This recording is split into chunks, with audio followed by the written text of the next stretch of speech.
In this video tutorial, we're going to discuss about shoulder impingement syndrome. Shoulder impingement syndrome को सब acromial impingement syndrome भी कहा जाता है। इसके अलावा रोटेटर कफ impingement भी कहा जाता है। ये एक ऐसी पेनफुल कंडीशन है जिसमें पेशेंट कंप्लेन करता है कि वो जब भी कोई ओवर द हेड एक्टिविटीज़ कर रहा होता है तो उसको शोल्डर जॉइंट में डीपली पेन हो रहा होता है, शार्प। और इसके अलावा ये पेन जो है वो रात के टाइम बहुत ज़्यादा वर्स्ट हो जाता है इसकी, जिसकी वजह से पेशेंट को रात की नींद भी डिस्टर्ब हो जाती है। शोल्डर इम्पेचमेंट सिंड्रोम के बारे में पता होने के लिए सबसे पहले तो शोल्डर जॉइंट की एनाटमी पता होना चाहिए। अब शोल्डर जॉइंट की एनाटमी किस तरह की होती है, जैसे कि ये शोल्डर जॉइंट है हमारे पास। ये स्कैपुला का एक्रोमियन प्रोसेस होता है, ये स्कैपुला का कॉर्ड प्रोसेस होता है, और इन दोनों को आपस में ज्वाइन कर रहा होता है एक लिगामेंट जिसका नाम है कोरेको एक्रोमियल लिगामेंट। और ये तीनों स्ट्रक्चर्स मिलके एक स्पेस सा बना रहे होते हैं जिसे कहते हैं सुप्रा ह्यूमरल स्पेस। ह्यूमरस के अबव जो स्पेस होता है, ये वाला स्पेस, इसे सुप्रा ह्यूमरल स्पेस कहते हैं, जहाँ से रोटेटर कफ मसल्स के टेंडन्स क्रॉस कर रहे होते हैं। आप रोटेटर कफ मसल्स कौन कौन से होते हैं? रोटेटर कफ मसल चार होते हैं: सुप्रास्पाइनेटस, इंफ्रास्पाइनेटस, टेरिस माइनर और सबस्कैपुलरिस। ये चार मसल जो होते हैं ये रोटेटर कफ कराते हैं कलेक्टिवली, और ये इस स्पेस से इन मसल्स के टेंडन गुजर रहे होते हैं। और मोस्ट कॉमनली जो शोल्डर इम्पेचमेंट सिंड्रोम में अफेक्टेड होता है वो होता है सुप्रास्पाइनेटस मसल्स का टेंडन। अब सुप्रास्पाइनेटस मसल की ओरिजिन कहाँ से होती है?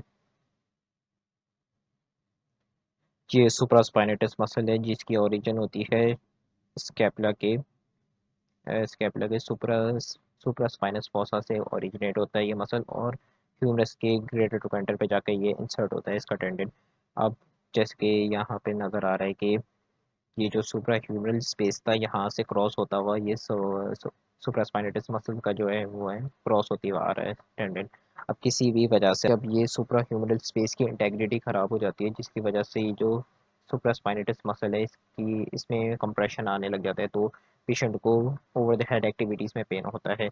अब ये फैक्टर्स क्या क्या हो सकते हैं? अब इसके इंट्रिंसिक फैक्टर्स भी हो सकते हैं और एक्सट्रिंसिक फैक्टर्स भी हो सकते हैं जो कि शोल्डर सुप्रास्पाइनेटस मसल्स की इम्पीचमेंट का काम कर रहे होते हैं।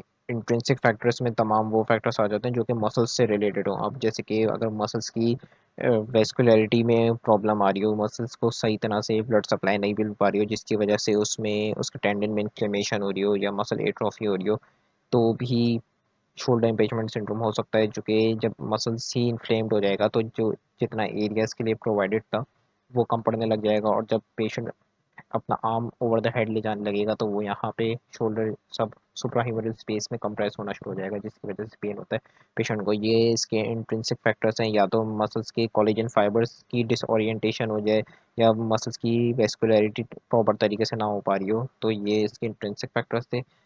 और जो इसके एक्सट्रिंसिक फैक्टर्स में आते हैं शोल्डर इम्पेचमेंट सिंड्रोम के, जो एक्सट्रिंसिक फैक्टर्स होते हैं वो एनाटमिकल होते हैं और बायोमैकेनिकल होते हैं। एनाटमिकली अगर बोन की माल फॉर्मेशन हुई हुई है, मतलब जैसे कि ये नॉर्मली ये फ्लैट शेप का होता है एक्रोमियन प्रोसेस स्कैपुला का, लेकिन अगर किसी भी मेल फॉर्मेशन की वजह से इसका जो शेप है वो एबनॉर्मल हुई है, जैसे कि या तो कर्व ज़्यादा हो, या तो हुक शेप का हो एक्रोमियन प्रोसेस स्कैपुला का, तो भी शोल्डर इम्पेचमेंट के सिंड्रोम के सिम्टम्स आना पॉसिबल है। इसके अलावा बायोमैकेनिकल फैक्टर्स क्या क्या हो सकते हैं? अगर किसी जो भी पेशेंट है अ, उसका पोस्चर ख़राब है, वो उसका सिटिंग पोस्चर, उसका स्टैंडिंग पोस्चर ख़राब है, जिसकी वजह से काइफोटिक अगर पोस्चर है, जिसकी वजह से क्या होता है स्कैपुला में टिल्टिंग हो जाती है। जो पेक्टोरलिस मेजर मसल्स होते हैं वो टाइट हो जाते हैं, और जो स्कैपुलर मसल्स होते हैं वो वीक हो जाते हैं राउंडेड शोल्डर जैसे पोस्चर में। इसके अलावा काइफोटिक पोस्चर में, तो जिसकी वजह से स्कैपुला में क्या होती है टिल्टिंग हो जाती है। स्कैपुलर टिल्टिंग होने की वजह से यहाँ पे सुप्राह्यूमरल स्पेस की जो इंटेग्रिटी है वो ख़राब हो सकती है, जिसकी वजह से जो सुप्रास्पाइनेटस मसल है उसमें कंप्रेशन आ सकता है, और फिर अल्टीमेटली वही ओवर द हेड एक्टिविटीज़, जब पेशेंट आर्म अपना ओवर द हेड ले जाने की कोशिश करेगा तो उसे पेनफुल कंडीशन मिलेगी। तो ये इसके अलावा एक और सेकेंडरी एक्सट्रिंसिक फैक्टर्स होते हैं सब एक्रोमियल इम्पेचमेंट सिंड्रोम के। यहाँ पे जो लिगामेंट्स प्रेजेंट होते हैं, glenohumeral ligaments, inferior glenohumeral ligaments, middle glenohumeral ligaments और सुपीरियर ग्लूनोह्यूमरल लिगामेंट्स, अगर उसमें कोई इंजरी आ जाए, रप्चर हो जाए, जिसकी वजह से शोल्डर जॉइंट में इंस्टेबिलिटी हो जाए। इंस्टेबिलिटी मतलब हाइपर मोबाइल हो जाए, वो जितनी नॉर्मल रेंज ऑफ मोशन तक वो मूव कर सकते हैं उससे ज़्यादा वो मूव करने लग जाए, तो भी शोल्डर इम्पेंजमेंट सिंड्रोम के सिम्टम्स आना शुरू हो जाते हैं। फॉर एग्जांपल जैसे कि नॉर्मल 180 डिग्री होती है शोल्डर जॉइंट की, अगर शोल्डर जॉइंट में फ्लेक्शन की जाए या एबडक्शन की जाए तो नॉर्मली 180 डिग्री होती है, लेकिन अगर लिगामेंट ही प्रेजेंट नहीं होंगे, वही रप्चर हो चुके होंगे, तो जॉइंट क्या हो जाएगा, हाइपर मोबाइल हो जाएगा, इंस्टेबल हो जाएगा, जिसकी वजह से इसकी नॉर्मल रेंज ऑफ मोशन से भी ज़्यादा वो मूव करने लग जाएगा। अब क्योंकि शोल्डर सुप्रास्पाइनेटस मसल का फंक्शन होता है abduction of the shoulder joint, तो जब पेशेंट एबडक्शन करता है इसमें, तो ये जो सुप्रास्पाइनेटस मसल है ये सब सुप्राह्यूमरल स्पेस में कंप्रेस होने लग जाता है। कंप्रेस होने की वजह से क्या होता है, पेशेंट को डीप शार्प पेन होता है जब भी वो कोई ओवर द हेड एक्टिविटीज करता है। अब सब एक्रोमियल इम्पेंजमेंट सिंड्रोम के सेकेंडरी एक्सटेंसिव फैक्टर्स में ये भी बात आती है कि अगर कोई भी बोन में मेल फॉर्मेशन इस तरह से हो जाए कि वो ऑस्टियोआर्थराइटिस से रिलेटेड हो, जैसे कि बोनी स्पर्स बनना शुरू हो जाएं या ऑस्टियोफाइट्स बनना शुरू हो जाएं यहाँ पर एक्रोमियो क्लेविकुलर लिगामेंट पे, एक्रोमियो क्लेविकुलर जॉइंट पे, इस तरीके से,